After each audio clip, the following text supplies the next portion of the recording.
Ipasok nyo lang. So hello mga ka-business, it's me again, ang inyong ka-business ka-negosyo. So nakikita nyo mga ka-business, no? Dahil ubos na naman ang ating bigas at said na naman po, kaya nag-order na naman tayo ng delivery truck. Syempre nagpa-deliver na naman tayo ng bigas mga ka-business, base po sa inyo nakikita dahil ubos na po ang ating bigas. Kaya ayan po. At ipo ay alam mga ka-business, ano?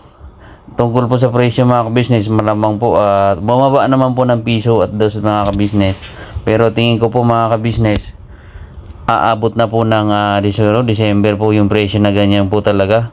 Kaya tiis-tiis lang po tayo mga ka-business at budget lang po tayo dahil nga po tingin ko po at pakiramdam ko hanggang December na po talaga yung presyo na ang bigas. Hindi pa po talaga totally bababa yan.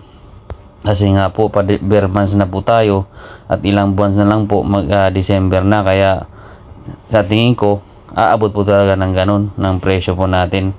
At syempre mga ka-business, meron po tayong topic na yun mga ka-business, no?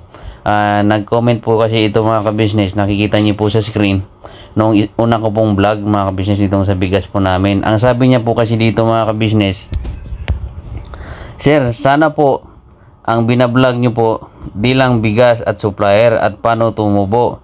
Sabihin nyo din po ang rate ng upa na po ninyo para paniniwalaan kayo ng tao. Tutubo kayo ng 3 or 4 per kilo. Yun pala, 12,000 or 15,000 po yung renta mo. Wala kamuti, abutin yan sir," sabi niya sa akin. Isa pa, meron pa po, dalawa po yan, nababa din. "Rate ng upa mo na sir, sabihin nyo. Tubo ka ng 3 piso.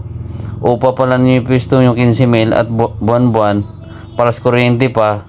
Saan mo kukunin yan? Pambayad, barya-barya lang ang patong natin." Yan po ang sabi niya mga ka-business, base dun sa nakita nyo sa screen. So sasagutin ko yun, no?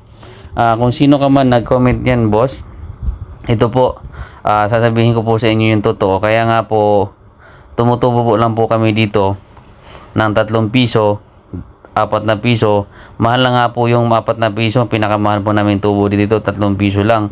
Tapos tatawad pa po yung customer pag isang sako binibili, 2 piso na lang po. Tapos de-deliver pa po yan kung saan po. Kasi nga po, ipuayan lang sa iyo boss, nag-comment po nito. Kaya nga po mura lang po ang tubo namin dito kasi wala po kami binabayang renta. Dahil nga po nandito lang po kami sa loob ng subdivision. Ang business po namin hindi po sa mga commercialize, hindi po sa palengke na malalaking mga business establishmento na malalaking at malalakas na pwesto. Nandito lang po ang tindahan namin boss sa mismong bahay po namin. Sa parking po kasi namin to ginawa namin tindahan. Dito lang po kami sa loob ng subdivision. Hindi naman po kalakasan, hindi naman po kahinaan. Ang customer po namin dito is yung mga homeowners lang po namin dito sa subdivision bossing. Kaya nga po ang ginagawa namin is maliit lang po ang tubo. Tsaka okay lang po yun, ano? Kung nakikita mo boss, hindi lang naman po kami nagbabase lang sa bigas. Meron din po kami niyog, gulay, isda, karne, manok, at mga sari-sari. Nakikita niyo naman po sa mga picture. May din po yung mga soft drinks. So halos kompleto na po kami dito. Dahil nga po sari-sari po ito at mini grocery na rin po ang dating, kaya po kompleto na. Kaya okay lang po sa amin boss mag tubo ng ganun kaliit lang po na tubo, kasi nga po mas maganda nga po yung ganun, fast moving po siya kapag mas mura po ang benta nyo. Yun po yung ginagawa naming technique dito sa tindahan namin. Mas okay po sa amin tumubo ng maliit lang, basta alam ng tao na mura, bibili at bibili po yan. Kaya fast moving po pag mura lang ang tinda mo. Kaya ayan boss, no, uulitin ko po sa inyo, hindi po kami nagre-renta mula po nung nagnegosyo po kami. Sa awa po ng Diyos, nakakaraos po kami dito sa araw-araw po namin. Kahit ganyan lang po ang tubo, magpa 5 years na po yung tindahan namin bossing.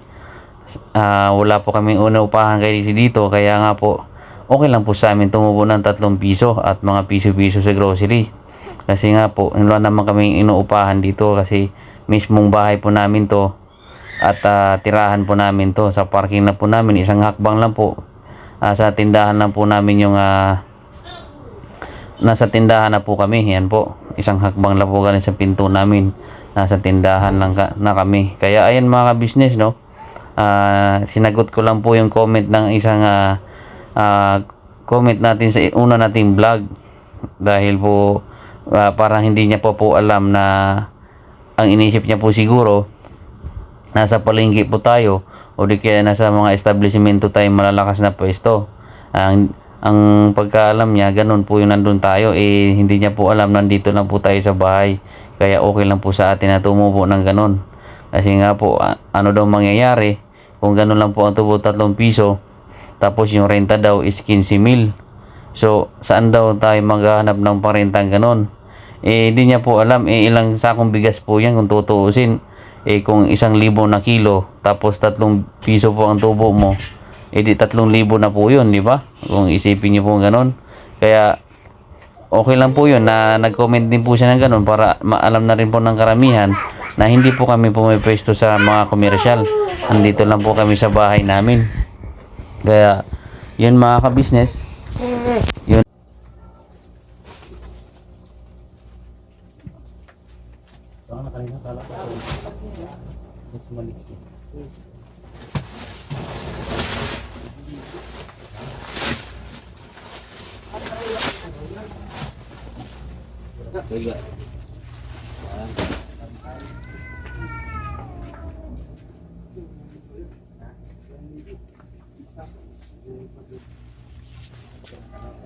Wala pa naman. Wala pa naman, kuya.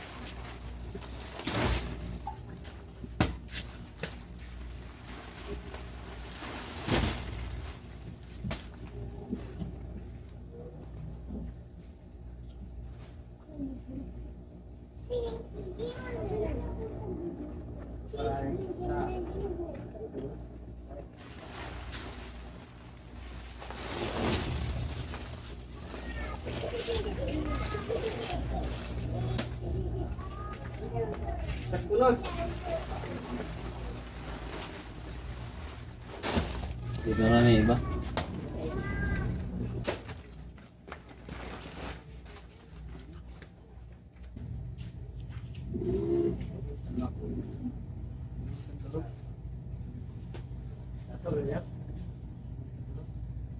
Dito po din tripod. Andiyan tripod. Ala, para niya. Kasama pala siya ng Hugo Perez. Oh, yun doon. Hugo. Tumani kami kasi binyaran siya. Hugo Perez. Alay. So ayan, salamat sa panonood mga kabisnet. May natutunan po kayo. At siyempre, papalo na rin po at pa-support po ng ating page, Marvin Akurin Vlog. Papalo na rin po.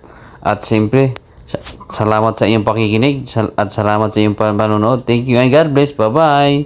Ingat kayo palagi mga kabisnes. Yun lang.